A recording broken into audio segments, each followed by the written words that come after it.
Hello, and welcome to Miss Jody's Musical Minutes.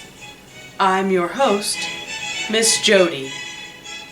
In this series, we will examine the notational symbolism of Western art music from the 18th, 19th, and 20th century. Oh, I can't do this. Can we start over? 'Cause I can't. Let's start over.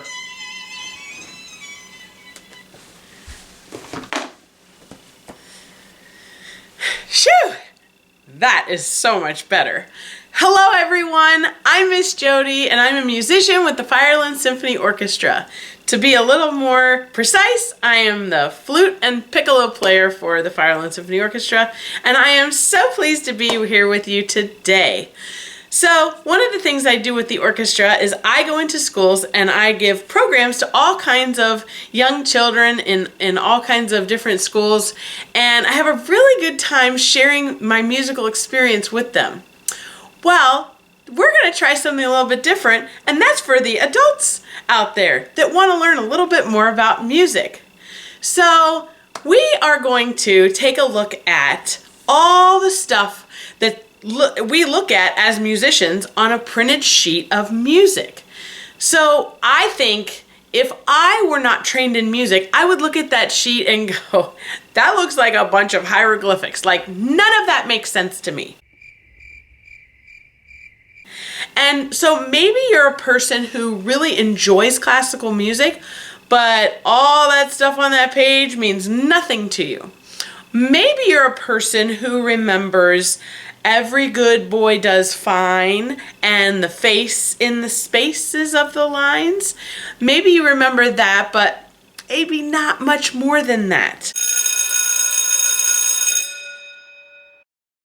Or maybe you know a little bit more than that, but would like to go a little bit further. So what I'm going to do in this series is I'm going to take apart all the different sections of the music that we look at when we are performing on stage for you as an orchestra. And I will tell you that all of the things on that page mean something. There's no part of that ink that's on that page that's just there for decoration.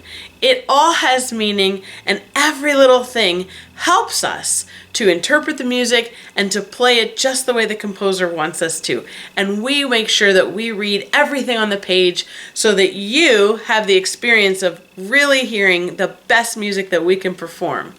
So I hope you join me to tear apart what a sheet of music looks like and learn a little bit more about what all those symbols and markings are on a sheet of music.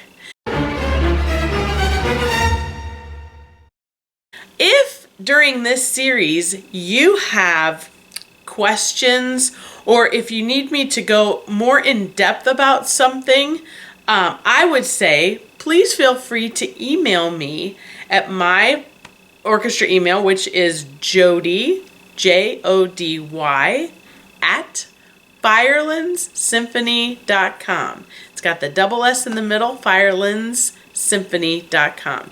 And I'd be happy to answer your questions. So let's take this journey together, and we're going to feel a whole bunch smarter about listening to music and knowing what it means on the page. Thanks for joining me, and I can't wait to take this journey with you.